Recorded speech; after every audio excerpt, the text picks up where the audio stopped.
Hello students, last time हमने exercise number 11.1 complete कर लिया था और आज हम नेक्स्ट थियरी पढ़ेंगे जिसका नेम है use of variables in common rules. Common rules के लिए हम जो वेरिएबल का यूज़ करेंगे वो Let us now see how certain common rules in mathematics that we have already learned are expressed using variables।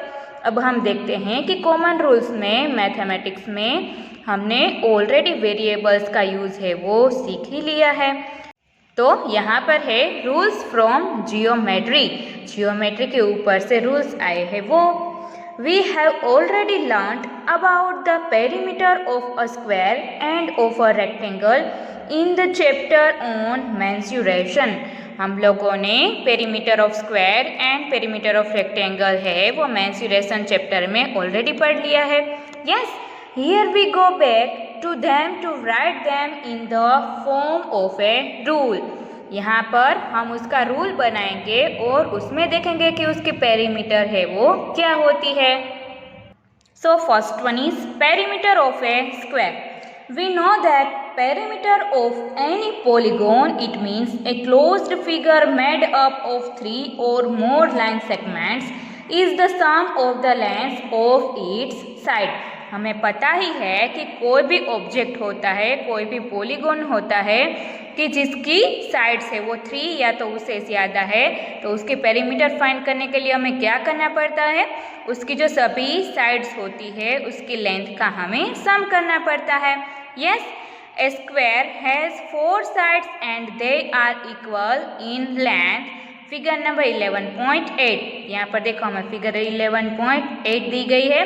यहाँ पर हमें स्क्वायर दिया गया है, उसकी साइड है वो हमें क्या दी गई है, L। Yes, therefore the perimeter of a square is equal to sum of the lengths of the sides of the square। तो हम सभी साइड्स का सम करेंगे। 4 times the length of a side of the square it means 4 multiply by L। जो हमें side है वो L दी गई है इसीलिए, तो क्या होगा 4L। तो ये रूल बन गया पेरीमीटर ऑफ ए स्क्वायर का रूल क्या है, 4L। Thus we get the rule for the perimeter of a square। तो हमें उसका रूल मिल गया। The use of the variable L allows us to write the general rule in a way that is concise and easy to remember। ये हमें जो rule मिल गया है variable L की हेल्प से, तो हमें पता चल जाएगा राइट कि हमें 1 स्क्वायर की पेरीमीटर फाइंड करनी है, 2 स्क्वायर की फाइंड करनी है। यस, तो यहाँ पर हम L की जगह पर 1, 2, 3 कोई भी नंबर लिख सकते हैं, जैसे हमने आगे भी रूल्स बनाए हैं मैथ स्टिक्स की हेल्प से जो शेप्स बनाए थे उसके। यस, वैसे ही we may take the perimeter also to be represented by a variable say P। और अगर हमें पेरीमीटर को रिप्रेजेंट करना है तो उसे हम P से रिप्रेजेंट कर सकते हैं। Then the rule for the perimeter of a square is expressed as a relation between the perimeter and the length of the square P is equal to 4L। और अगर यहाँ पर हम पेरीमीटर ऑफ स्क्वायर को क्या बोलेंगे, P, तो उसका रिलेशन क्या होगा, P is equal to 4L। Yes, second one is perimeter of a rectangle. We know that a rectangle has 4 side. हम सभी को पता है कि रेक्टेंगल की कितनी साइड्स होती है, 4 sides. For example the rectangle ABCD has 4 sides. Rectangle हमें ABCD दिया गया है जिसकी 4 साइड्स कौन कौन सी है, AB, BC, CD and DA। AB, BC, CD and DA। The opposite sides of any rectangle are always equal in length। Rectangle की जो ऑपोजिट साइड्स होती है, for example AB and CD, तो इन दोनों का जो हमें मेजरमेंट दिया गया है उसकी लेंथ दी गई होती है वो सेम होती है। यस, और यहाँ पर BC एंड DA इन दोनों की जो साइज है वो सेम होगी। Thus in the rectangle ABCD let us denote by L the length of the sides AB or CD and by B the length of A sides AD और BC। तो उससे हमें क्या पता चलता है कि AB एंड CD की साइड सेम है एंड BC एंड DA है उसकी साइड्स है वो सेम है, जो हमें L एंड B से डिनोट की गई है यहाँ पर फिगर में। So perimeter of a rectangle is equal to length of AB plus length of BC plus length of CD plus length of AD। 2 multiplied by length of CD plus 2 multiplied by length of BC, क्योंकि opposite sides की size है वो same होती है। Yes, so 2L plus 2B. The rule therefore is that the perimeter of a rectangle is equal to 2L plus 2B. तो हमें perimeter of a rectangle का rule क्या मिला? 2L plus 2B. where L and B are respectively the length and breadth of a rectangle, जहाँ पर L and B क्या है? Rectangle की लेंथ एंड ब्रेथ है। Discuss what happens if L is equal to B, और आपको discuss करना है कि अगर L एंड B इक्वल होते तो क्या होता, तभी वो शेप है वो स्क्वायर हो जाता। यस, क्योंकि सभी साइड्स अगर रेक्टेंगल की सेम होती है तो वो स्क्वायर बन जाता है। If we denote the perimeter of the rectangle by the variable p, the rule for perimeter of a rectangle becomes p is equal to 2l plus 2b. अगर हम perimeter of a rectangle को p से denote करें तो उसका rule क्या बन जाएगा? p is equal to 2l plus 2b. Notice here both l and b are variables. यहाँ पर l and b है वो क्या है? Variables. They take on values independent of each other. उसकी दोनों की जो वैल्यूज है वो इंडिपेंडेंट है, एक दूसरे के ऊपर डिपेंडेंट नहीं है। It means the value one variable takes does not depend on what value the other variable has taken. तो वो दोनों की वैल्यू है वो एक दूसरे के ऊपर डिपेंड नहीं करती है, उसकी अपनी अपनी दोनों की वैल्यूज होती है। In your studies of geometry, you will come across several rules and formulas dealing with perimeters and areas of plane figures and surface areas and volumes of three-dimensional figures. हम अगर जियोमेट्री की discuss करते हैं उसके formulas आते हैं, उसमें उसके पेरीमीटर्स आती है, एरियाज, प्लेन ऑफ फिगर्स, फिर उसका सरफेस होता है, उसका एरियाज होता है, फिर उसका वॉल्यूम होता है, जो 3 डायमेंशन में भी फिगर्स होती है उसका भी होता है। Yes, also you may obtain formulas for the sum of internal angles of a polygon, the number of diagonals of a polygon and so on. और उसमें और भी क्या क्या आता है? फॉर्मूलाज जो हमें एंगल्स के सम के लिए होते हैं, जो पॉलीगॉन होता है, पॉलीगॉन मीन्स 3 या तो उसके ज़्यादा साइड्स होती है वो, एंड उसके फिर डायगोनल्स होते हैं। यस, और ऐसा सब होता है। The concept of variables which you have learn will prove very useful in writing all such general rules and formulas. और ये वेरिएबल का जो रूल है, कॉन्सेप्ट है, वो हमें बहुत ही यूजफुल होता है रूल्स एंड फॉर्मूलाज के लिए। Then next one is rules from arithmetic. उसमें थर्ड वन है commutativity of addition of 2 numbers. We know that 4 + 3 is equal to 7 and 3 + 4 is equal to also 7। It means 4 + 3 is equal to 3 + 4। Yes, ये हम सीख ही चुके हैं आगे कि यहाँ पर हम नंबर को चेंज करते हैं तो एडिशन में कुछ चेंज नहीं होता है, आंसर सेम ही मिलता है हमें। As we have seen in the chapter on whole numbers, this is true for any 2 numbers.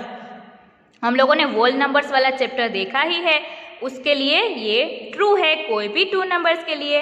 Yes, this property of numbers is known as the commutativity of addition of numbers. और numbers की ये जो property है उसे हम क्या बोलते हैं? commutativity of addition of numbers. Commuting means interchanging. उसमें कम्यूटिंग मीन्स क्या होता है, इंटरचेंजिंग। यहाँ पर 4 + 3 क्या है एंड यहाँ पर चेंज हो गया 3 + 4, ऐसे interchanging. Yes, commuting the order of numbers in addition does not change the sum। हम इंटरचेंज करते हैं नंबर्स को तो उससे सम चेंज नहीं होता है। The use of variables allows us to express the generality of this property in a concise way। Let a and b be two variables which can take any number value। तो उसके लिए हम यहाँ पर variables का use करते हैं। तो यहाँ पर हमने क्या लिया है, a and b। तो क्या होगा, then a + b = b + a। तो ये हमें जनरल रूल मिल गया कोई भी नंबर्स के लिए। Yes, Once we write the rule this way, all special cases are included in it। अगर एक बार हम ये लिखते हैं तो यहाँ पर कोई भी नंबर्स आते हैं तो वो सभी के लिए ये ट्रू होता है। If a = 4 and b = 3, then we get 4 + 3 = 3 + 4। If a = 37, b = 73, we get 37 + 73 = 73 + 37 and so on। तो ऐसे ही हमें कोई भी नंबर्स यहाँ पर a and b की जगह पर लेने हैं तो सभी के लिए ये कॉमन रूल होगा। Yes, fourth one is commutativity of multiplication of two numbers. अभी मल्टीप्लिकेशन के लिए कम्यूटेटिविटी क्या है वो देखना है। We have seen in the chapter on whole numbers that for multiplication of two numbers, the order of the two numbers being multiplied does not matter। हम लोगों ने होल नंबर्स के चैप्टर में देखा है कि मल्टीप्लिकेशन जो टू नंबर्स का होता है तो उसमें जो ऑर्डर होता है उसका कोई मैटर नहीं होता है। हम मल्टीप्लिकेशन में कोई भी नंबर आगे रखे या तो कोई भी नंबर पीछे रखे, हमें आंसर सेम ही मिलता है। It does not matter.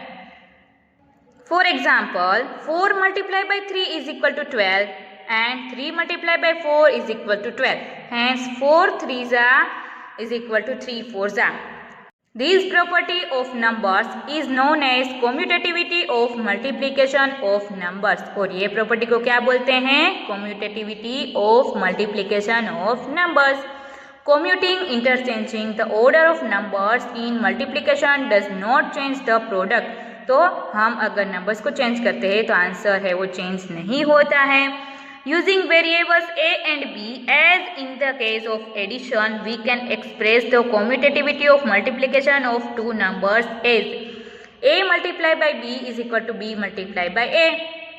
जैसे हमने एडिशन में किया वैसे यहाँ पर हम मल्टीप्लिकेशन में भी कर सकते हैं। a multiplied by b is equal to b multiplied by a। Note that a and b can take any number value।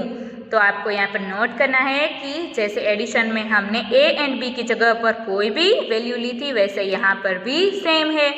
a and b की जगह पर हम कोई भी नंबर की वैल्यू ले सकते हैं। दे आर वेरिएबल्स, वो वेरिएबल्स है। All the special cases like 4 multiplied by 3 is equal to 3 multiplied by 4 और 37 multiplied by 73 is equal to 73 multiplied by 37 follow from the general rule। तो इससे हमने कहाँ पर से लिखा है, यहाँ पर ये जो जनरल रूल हमें मिला है ना उसके ऊपर से। Yes, number 5 is distributivity of numbers. Suppose we are asked to calculate 7 multiplied by 38, we obviously do not know the table of 38। आप सपोज करो कि हमने किसी को भी कैलकुलेट करने के लिए बोला कि 7 multiplied by 38, तो हमें 38 का टेबल तो नहीं आता ही होगा। यस, तो हम क्या करेंगे, so we do the following. हम नीचे की तरह करेंगे। हम क्या करेंगे, देखो 7 multiplied by 38 उसे हमने कैसे डिस्ट्रीब्यूट किया, 7 multiplied by यहाँ पर हमने क्या किया 30 + 8। 38 को हम 30 + 8 लिख सकते हैं। यस, यहाँ पर हमें इन दोनों का एडिशन करना है। 30 + 8 is equal to 38 is equal to 7 multiplied by 30 + 7 multiplied by 8। तो हमें 7 को इन दोनों नंबर के साथ मल्टीप्लाई करना है। 7 multiplied by 3 + 7 multiplied by 8। Yes, सो हमें क्या मिलेगा 7 3 21, ये 0 हम ऐसे ही रखेंगे, 7 8 56, फिर दोनों का एडिशन करेंगे, answer will be 266. This is always true for any three numbers like 7, 30 and 8. ये कोई भी 3 नंबर्स के लिए सेम ही रहेगा, जैसे कि 7, 30 and 8. This property is known as distributivity of multiplication over addition of numbers. ये प्रॉपर्टी को हम क्या बोलते हैं? Distributivity of multiplication over addition of numbers. By using variables, we can write this property of numbers also in a general and concise way. Let A, B and C be 3 variables, each of which can take any number, then A multiplied by in bracket B plus C is equal to A multiplied by B plus A multiplied by C. तो हम variable का use करते हैं, तो ये जो numbers की property है उसे हम जनरल वे में कैसे लिख सकते हैं? A multiplied by in bracket B plus C is equal to A multiplied by B plus A multiplied by C. Properties of numbers are fascinating. You will learn many of them in your study of numbers this year and in your later study of mathematics. ये जो numbers की properties है वो बहुत ही important है, तो आपको ये वाले ईयर में भी बहुत ही काम आएगी एंड आप लेटेस्ट स्टडी करोगे मैथमेटिक्स में तो वहाँ पर भी ये आने ही वाला है. Use of variables allows us to express this properties in a very general and concise way. हम यहाँ पर जो वेरिएबल्स का यूज़ करते हैं कि वो हमें क्या अलाउ करते हैं कि वहाँ पर हमें जनरल रूल मिलता है और वहाँ पर हम कोई भी नंबर्स को वेरिएबल की जगह पर लिख सकते हैं. One more property of numbers is given in question number 5 of exercise number 11.2. और एक और जो प्रॉपर्टी है वो हमें एक्सरसाइज नंबर 11.2 के क्वेश्चन नंबर 5 में दी गई है. Try to find more such properties of numbers and learn to express them using variables. तो आपको और भी प्रॉपर्टीज़ है उसे फाइंड करना है और वेरिएबल्स की हेल्प से उसे एक्सप्रेस करने की ट्राई करनी है. यस, तो आज हम यहीं तक सीखेंगे एंड जो एक्सरसाइज नंबर 11.2 है वो हम नेक्स्ट लेक्चर में देखेंगे.